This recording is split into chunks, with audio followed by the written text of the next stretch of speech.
Hello. Hey, Cat. How are you, brother? Dave Lawrence, Hawaii Public Radio. Hi, how you doing, man? What's going on? Hey, you got a good connection, my brother. Sounds like you're in the next room or something like that. Can you hear me good too? Yeah, man, I hear you're really great, man. Where are you? In Honolulu? Yeah. Where are you at? San Jose. Okay. Well, we got a good one. We're lucky today. That's a blessing. And you're set. You're ready to go. You're good. Yeah, man, ready to rock, man. You're an animal. I love it. Ready to rock. Let me Yeah. just put a short introduction on it, and we'll get started. All right, cool.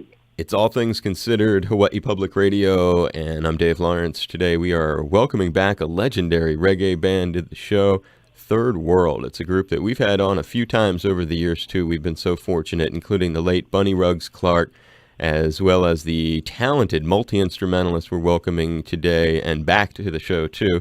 It's a guitar player, a cellist, founder of Third World, one of the longest-running reggae groups in the world, forming back in 1973, still going very strong today. A unique hybrid, too, of soul and R&B and funk have factored into their unique sound. And plus, how many reggae groups break out a cello in concert? It's a gigantic thrill to welcome back to All Things Considered from Third World, their gifted guitar player, cellist, and leader, Stephen Cat Coore. Aloha, Cat. Thank you for doing this, brother. Yeah, man. Aloha, man. How's everything? Everything is very good. Thank you for asking. You? How you doing? hmm Good. I'm over in California here enjoying the sunshine, sitting by the pool with the great bass player, Richard Daly. You know? Yeah, That's just a, chilling out and looking forward to coming down your guys' way very soon. You know, we love Hawaii and we miss it a lot, but probably we don't get over there enough, but, you know, it doesn't mean there's any love lost. Now, I know that, and there is a lot of love, and that's a good thing you say, because considering you've actually released, I mean, how many bands have released live music that was recorded here in Hawaii? So it really must be a special tour stop. How long have you actually been coming, Kat? I think our first trip there was probably around 1981, 82, just after the Try to Love album. Okay, You know, that's we a would long have time. started to come there, and we had a Sense of Purpose, was quite a popular song there, so, you know, we did do quite a bit down there around that time. That was the album that followed up on Try to Love. So, you know, we really we love it. We love it, and it's a joy to be talking to you, bro. It's a wonderful thing, and it's so great that this is a group that actually has had such a long history here, and as we've already known, reggae and Hawaii, that's an unusual thing, huh? How when you must feel at home when you get here and you see the flag, the colors of Jamaica, and then Bob's picture everywhere, it's a little surreal, isn't it? Yes, it is, but it's understandable because island life lends itself to our music, you know, and you know the Hawaiian population just really took on to the whole Bob Marley, the whole reggae thing, and you know they've been into the music a long time. I mean, Toots, you know, he's very popular there. Steel Pulse, you know, it's not a new phenomenon with Hawaii. Hawaii has loved reggae music a long time, and it's a joy. It's a joy. It's going to be great to get back there, and it's going to be slightly different circumstances because we're going to play in the Blue Note, you know, like a smaller environment, but that's also sweet, you know. It's been great for Kind other of, groups. We had Black Uhuru was in there, Ducky and the gang. It sounded really good. Whalers have been in there. It's a nice room. Maxi Priest. I think you're going to really like it. that's fantastic.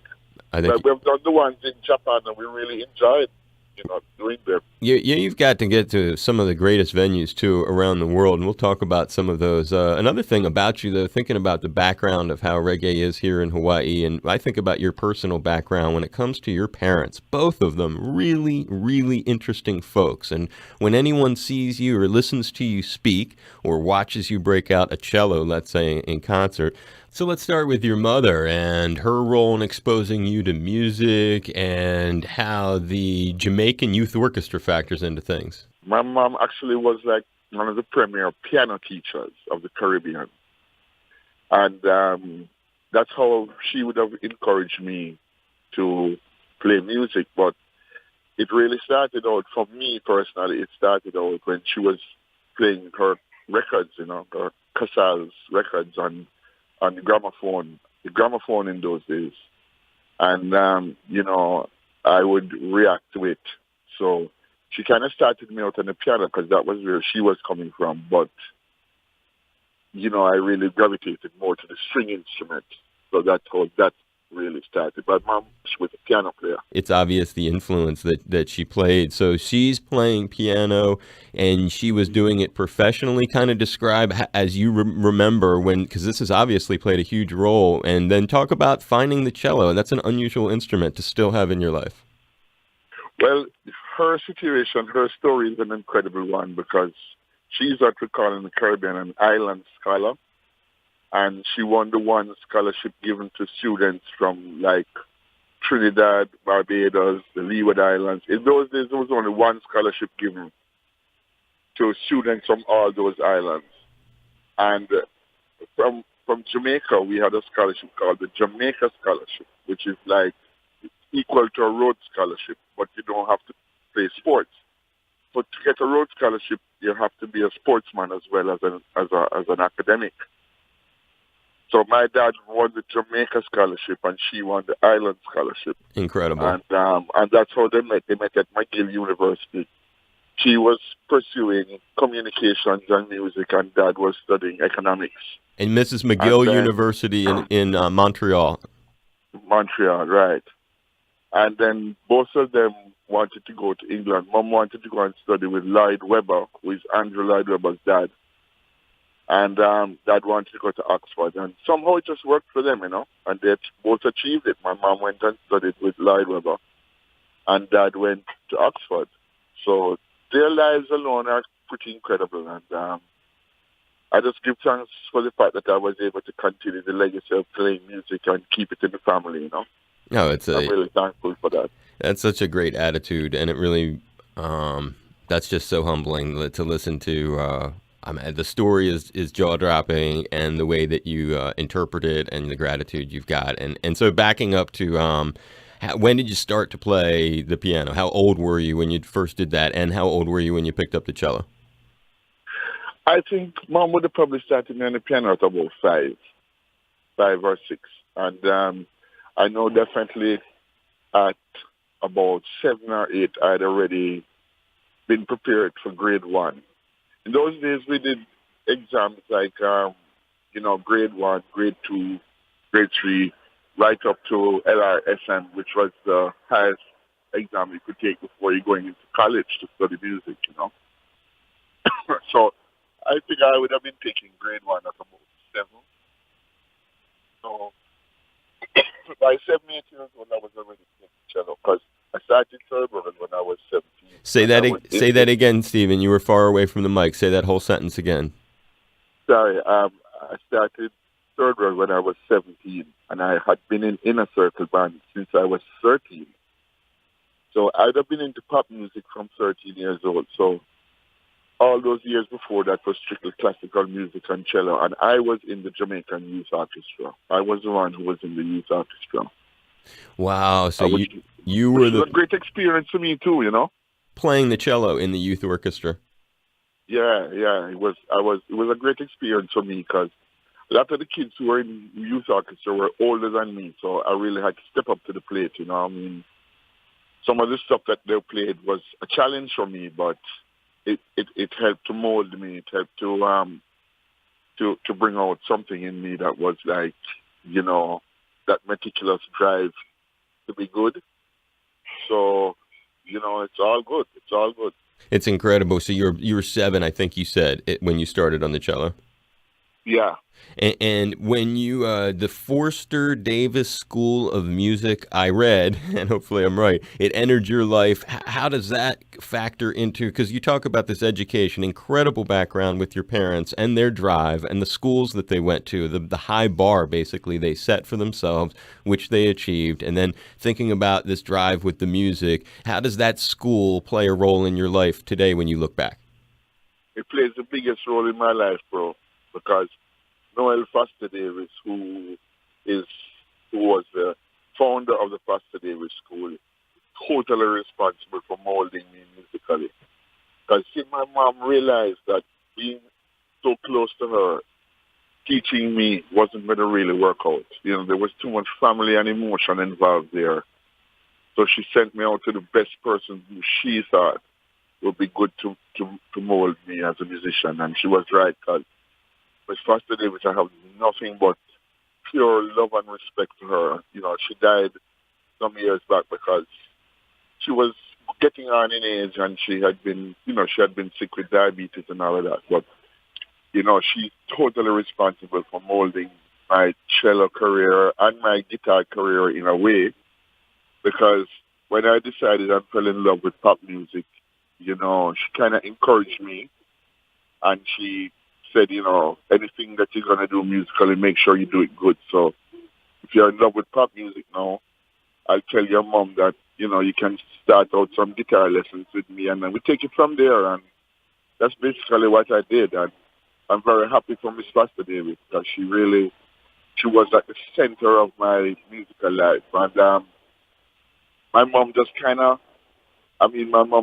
sat back and let it all happen, which I'm really so thrilled and happy for. And I love my mom so much, because I didn't find out all the glorious stuff about my mom until I got bigger, and my two brothers started to tell me, look, mom is no joker, she's an island scholar. And then I started to read about her, and I really understand, because when you're in a family and your mom, she's baking cakes and she's cooking chicken and Sunday, rice and peas, and you have that kind of relationship. And then, but to find out the accolades, and to find out, that she would have sat on Lloyd Webber's doorstep and waited until he came home to get to study with him, and was taking care of Andrew Lloyd Webber when he was a baby and all of that.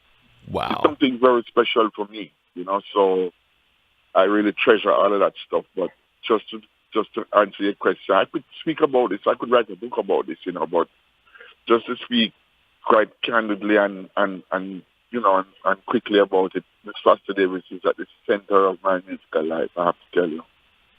That's a wonderful thing to say, and it's a great. That's why when I was introducing you and talking about your parents, it's a fascinating story, and you can see the impact it had on you as you're talking, and the way that it has completely shaped your life, and the discipline that you obviously learned there, and the discipline that came from both your folks. And we haven't really covered him yet, and it wouldn't be appropriate, because it's really not a lot of people may know, and not a lot of people have a father who would be a heavy political figure. He helped, according to what I read, and forgive me if I have it wrong, he helped draft the Jamaican Constitution. I read he played a number. That's true. He played a number of different heavy roles in the history of the country, and had ministerial positions that were massive. Fill in his history a little bit, and the ways that shaped you.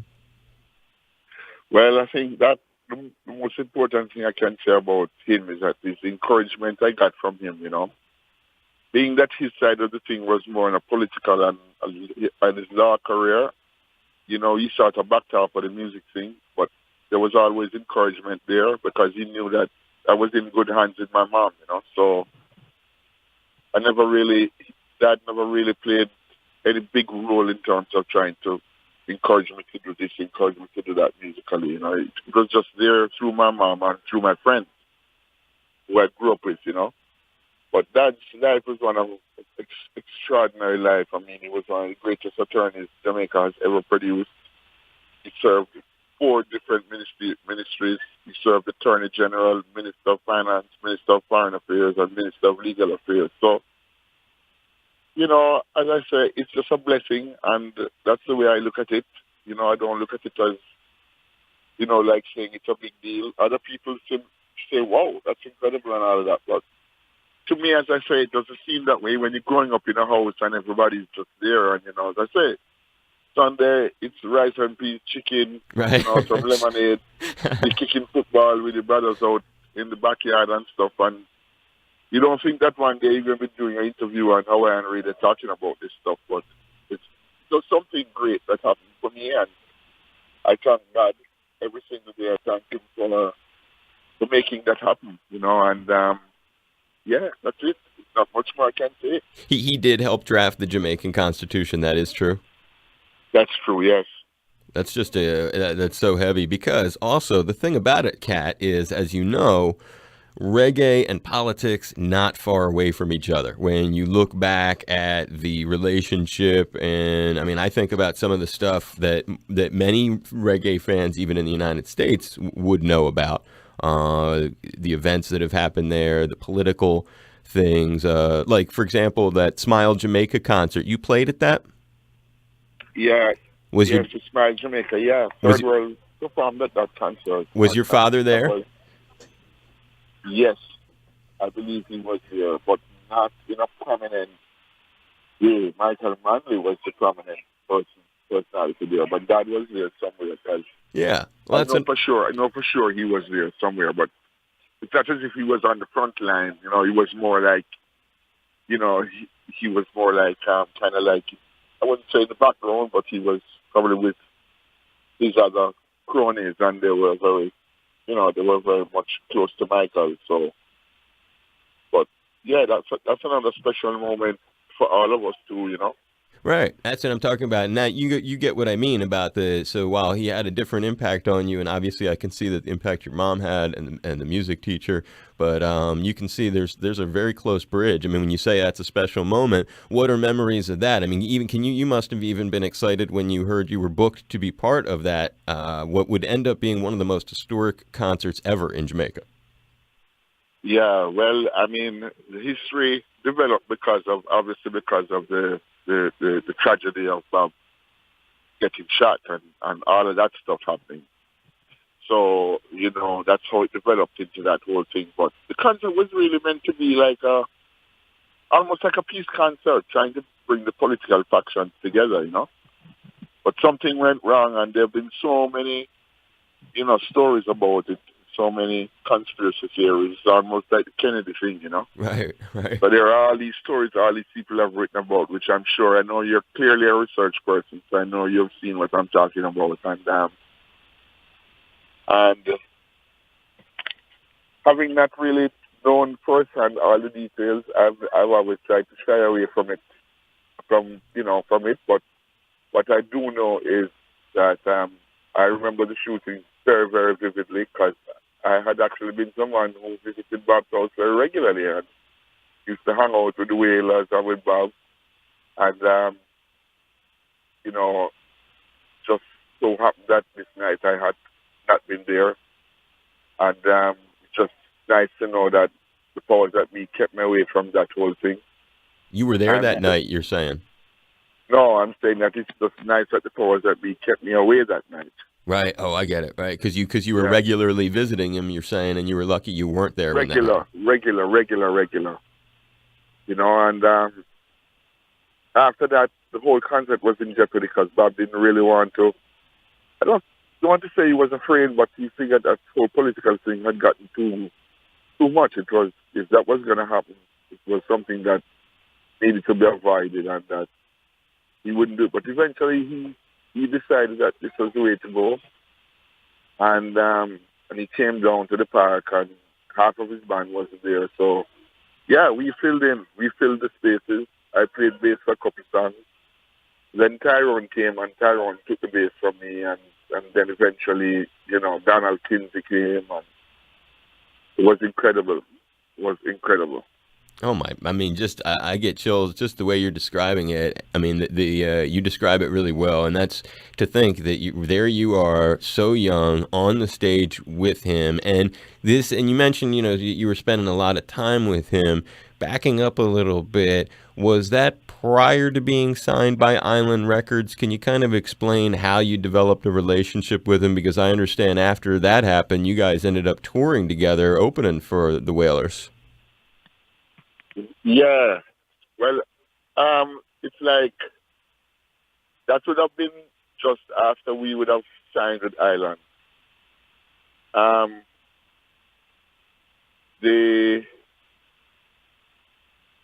I would think that it would be the year after we signed with Island when we did that concert. You know, it's like, for my personal thing, I would have known Bob Marley from when I was a member of Inner Circle, because we would have played and backed Bob Marley up. That was when Bob Marley was just Peter and Bonnie, and he would have been on shows performing. Their inner circle was the band that backed all the artists. We backed Toots, we backed Delroy Wilson, we backed Ken Booth, we backed Bob Marley and the Wailers, we backed all of those bands, all of those singers. We inner circle were responsible as a backing band for them. That's before they all got their own bands and things changed, you know. And so that was my experience with Bob from early. That's how I met him. That's how I knew about his immense talent and his impact and just being in the room with you or being near you. He had a presence and a personality that was, you know, just something very special. So I was a big fan from then. So when this whole thing happened and he put out Catch a Fire album and stuff, when I heard Concrete Jungle, my whole life changed in terms of, like, I said, yeah, this is what I want to do. Wow. I want to have I want to have a group where all of us are, you know, writing our own music and playing and stuff. And you know, I never saw myself as a iconic public figure like Bob, but I saw myself as a band leader and someone who would bring people together to play music, and that's how the whole Third World thing developed. You know, so there was never a one personality in Third World that really was, like you would say, the icon on the billboard. It was all of us, you know, which I still treasure to this day. And that's why you find that when people like Bonnie Ruggs pass away, and most recently this week we lost Carrot, who was a big part of our beginnings and stuff. And so when things like that happen and the outpouring of love comes out, it means that you achieve what you want to achieve, because everybody in the band has their place in history, has their place on the billboard, on the marquee, you know. So that for me is very special that Third World was able to do that, you know, create personalities who made a band instead of not just one, you know, one solo face. You know, we had 6 faces, you know. That's a pretty heavy statement too. I mean, when you think about the way that you call him like a lead, you referred to Bob as like a leader and that spiritual thing. And there's one cat, and then and he's sort of like the superstar entity. But way you guys have each brought something. I mean, on that note, former Third World member Erwin Carrot Jarrett, who passed on just recently. How did you, I mean, that's a cat, he was from the very earliest days, true? And then you say such nice things about him, and it's so nice that you could have parted ways professionally, but yet still maintain such a respectful, dignified way of speaking about him. Yeah, because we didn't necessarily part ways in a indignation or arrogant or, you know, or negative. It was a positive parting, you're saying. Yeah. I mean, at the time, it may have seemed a little bit hot and, you know, tempers flared and everything, and he left. But there was never any animosity through the years between us. We've always been close. That's one thing about the Third World family. Even the members who have left, we've always kept good relationship with everybody, you know.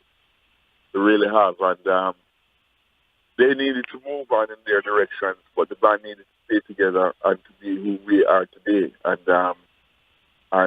that was something that particularly me and Richie fought for, you know, as the 2 members of the band right now who are still the long-standing founders, and we always stuck up for that, you know. The band was always more important than us. And based on that, I think that's why I believe that faith and Mother Nature and the good old Father and above has kept us going and has been so kind to us. I mean, look, I'm coming to Hawaii in 2018. Can you imagine that? It's a beautiful thing. Yeah. Great way to look at it with the gratitude you're saying there. And when you talk about, you said something there about the good Lord or something looking after you. When I think about flashing to where you guys are at today, Damian Marley, one of Bob's children, has produced some recent singles for you. They include "Eyes Are Upon You." Must be a trip to have him in that role. And talk a little bit about the message in that song. Yeah, man, it's fantastic to have him in that role. And not only that, but, you know, he would have grown up in my house. So, you know, it makes life even more special is but that he's producing his uncle now, you know. And it's fabulous. And Eyes Are Upon You is a great song. I mean, you know, bro, I can't talk much about it. Wait until you hear the rest of the material that this guy is producing first. You're not going to believe it. I'm sure. You're not going to believe it, sir. Trust me. I'm sure. When I get over to Honolulu, I'm there. I'm going to play a couple of them for you and give you a preview if I get to meet you. You know. I would love to do a follow-up interview if you have some time when you're in town. Yeah, of course. We'll come by the venue if that's cool. I'll work it out with your people. Well, final question, and then I'll let you go, my brother, because I'm sure it's an interesting story, or maybe it's not. How did you pick up the nickname Cat? Well, when about a year before I entered the inner circle, I started a band on my road, on my avenue called the Alley Cats. And so I just got the name. I got the name Fat Cat because I was fat at that time. Yeah, and then I lost the fat and just became Cat. So that's basically it. But I have to go to sound check. So when I see you in Hawaii, I'll give you some more stories. Quite funny, really. I appreciate it. Thank you. It's Stephen Cat Coore, Third World at the Blue Note, and our guest here on All Things Considered. Thank you, my brother. I can't wait to see you. Travel safe. All right. See you soon, bro.